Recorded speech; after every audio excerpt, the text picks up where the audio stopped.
तर या आंदोलनावरती आपलं लक्ष असणारच आहे। आपण तुर्तास इतर बातम्या पाहणार आहोत। शिवसेना आणि राष्ट्रवादीचं आमदार अपात्रता प्रकरणाची सुनावणी आता 7 ऑगस्टला घेतली जाते।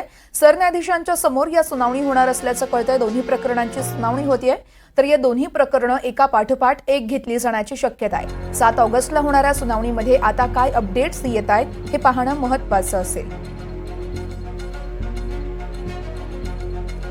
सरन्यायाधीशांसमोर 7 ऑगस्टला सुनावणी पार पडेल। शिवसेना आणि राष्ट्रवादी आमदार अपात्रता प्रकरणी एक महत्त्वाची अपडेट आहे, कारण याच प्रकरणी 7 ऑगस्टला पुढील सुनावणी होते आणि एका पाठोपाठ एक दोन्ही गटाच्या सुनावण्या घेतल्या जातील। या संदर्भात अधिक माहिती जाणून घेऊयात। आमचे प्रतिनिधी रामराजे शिंदे आहेत आपल्यासोबत। रामराजे, आपण पाहतोय 7 ऑगस्ट अतिशय महत्त्वाचा दिवस म्हणावा लागेल, कारण दोन्ही प्रकरणांवर एकाच दिवशी एका पाठोपाठ एक सुनावणी घेतली जाणार आहे।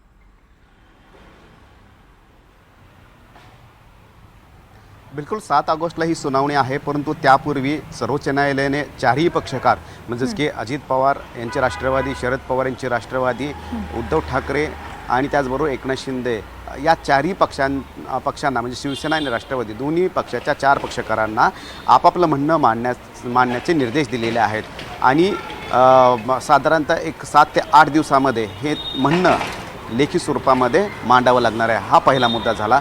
दुसरा मुद्दा म्हणजेच की अजित पवार आणि आता प्रकरण जे आहे ते हायकोर्टामध्ये सुद्धा त्यांनी अपील केलेलं आहे।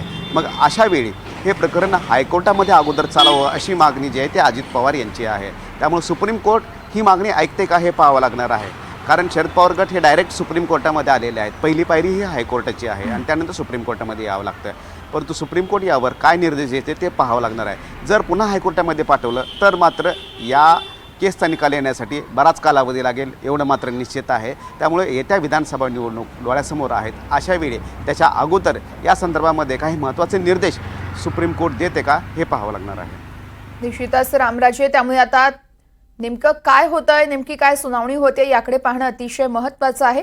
तुर्तास धन्यवाद आपण दिलेल्या सविस्तर माहितीसाठी।